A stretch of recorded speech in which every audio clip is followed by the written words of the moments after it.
বিবাহের জন্য মেয়ে দেখতে গিয়ে কিভাবে উত্তম চরিত্র আখলাকের পরীক্ষা নিতে পারি, কিভাবে বুঝবো মেয়েটা ভালো? বাহ, সব বিয়ে নিয়েই প্রশ্ন। সুবহানাল্লাহ, আবেগটা লোক বেশি এখানে বোঝা গেছে। ভাই, বিয়ের জন্য মেয়ে দেখতে গিয়ে মেয়ের চরিত্র বোঝার জন্য এরকম কোনো অ্যাসিড বা কুইক টেস্ট সিস্টেম নাই যে আপনি এই টেস্ট দিয়ে বুঝে ফেলবেন মাশাআল্লাহ মেয়ের চরিত্র ভালো। এরকম কোনো কুইক সিস্টেম নাই। চরিত্র ভালো না মন্দ এটা বোঝার জন্য গোপনে গোপনে খোঁজ খবর নিতে হয়, লোকজন দিয়ে খবর নিতে হয়, তাকে ব্যক্তিগতভাবে চিনে এরকম বিচক্ষণ মানুষদের থেকে জানতে হয় তার আচার আচরণ কি, চলন বলন কি, তার স্টাইল কি, এগুলো খোঁজ খবর নিতে হয় লোকজন দিয়া। আপনি দেখতে গিয়া বসে প্রশ্ন করলেন আর উত্তর দিয়ে ভালো হয়ে যাবে। আমি একটা কথা সবসময় বলি, বিয়ের সময় পাত্র হোক আর পাত্রী হোক এত ভালো সাজে যে পৃথিবীতে তার চাইতে ভদ্র মানুষ আর নাই।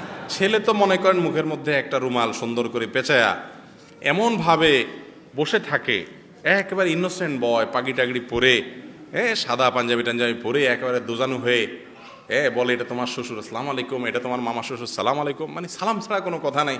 মনে হয় যে জগতে এর চেয়ে ভদ্র ছেলে আর নাই। যত বড় অমানুষ আর ডাকাতি হোক না কেন, বিয়ের সময় কি সাজে।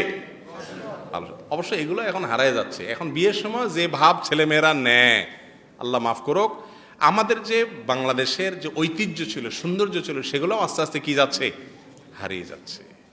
ওই যে শুনেন না, বিয়ের সময় মোটর সাইকেল নিয়ে মেয়ে আপনার বাইর হয়, পোলাও এরকম একটা ভাব চক্কর বাইর হয়। এগুলো কিয়ামতের আলামত। হায়া, লজ্জা, সামাজিক সৌন্দর্য, লাজুকতা, এগুলো উপভোগ্য বিষয়, এগুলো হারিয়ে যায়, এগুলো হারিয়ে যাচ্ছে আমাদের সমাজ থেকে, আল্লাহ মাফ করুক। তো যেটা বলছিলাম, বিয়ের পাত্রী দেখতে গিয়ে বা পাত্র দেখতে গিয়ে আপনি তাকে কিভাবে পরীক্ষা নেবেন? ওখানে তো সে ফেরেশতার মতো সেজে বসে থাকবে, যেন খবর নিতে হবে আগে পরে, বুঝে আসছে কথা। তারপরেও জিজ্ঞেস করে নিতে পারেন যে তার কোনো চাহিদা আছে কিনা, তার মেন্টালিটি কি, সে কি পছন্দ করে, দেখতে পারেন। এগুলো দেখে বুঝবেন যে সে দিনদারি কতটা তার মধ্যে আছে। বাবা, মহিলাদের পিরিয়ড চলাকালীন অবস্থায় রমজান রোজা রাখার জন্য ঔষধ খেয়ে পিরিয়ড বন্ধ রাখা শরীর সম্মত কিনা? ওষুধ খেয়ে পিরিয়ড বন্ধ রাখা যাবে যদি তার কোনো সাইড ইফেক্ট না থাকে। আর যদি সাইড এফেক্ট থাকে, ওইটা খাইলে আবার কোনো রোগ হয়, অসুস্থ হয়, তাহলে সেটা করা যাবে না। আর মহিলাদের জন্য আল্লাহ তাআলা ফয়সালা, মহিলা হোক আর পুরুষ হোক, সবার জন্য আল্লাহর ফয়সালা মেনে নেওয়ার মানসিকতা থাকতে হবে। ভাই, আল্লাহ তাআলা আমাদেরকে যে হালে রাখছেন, আল্লাহ আপনাকে মাসিক দিয়েছেন, আপনি ইবাদত করতে পারছেন না, রোজা রাখতে পারছেন, এটা আল্লাহর ফয়সালা। আপনার যদি ইচ্ছা থাকে যে আল্লাহ আমার যদি এখন থাকতো আমি এবার রোজা রাখতাম, তাহলে তো আপনি সব পাবেন, না রেখেও সব পাবেন ইনশাআল্লাহ। অতএব এগুলোকে পরিবর্তন করা মৌলিকভাবে কোনো ভালো কিছু না। কিন্তু যদি আপনার কোনো সাইড এফেক্ট না থাকে, আপনি চিন্তা করেন পরে আর রাখা হবে না, তার সাথে এখনই রেখে ফেলি, তো আলহামদুলিল্লাহ, এটা আপনি করতে পারেন। সাইড এফেক্ট ছাড়া যদি কোনো ওষুধ থাকে ব্যবহার করতে পারেন।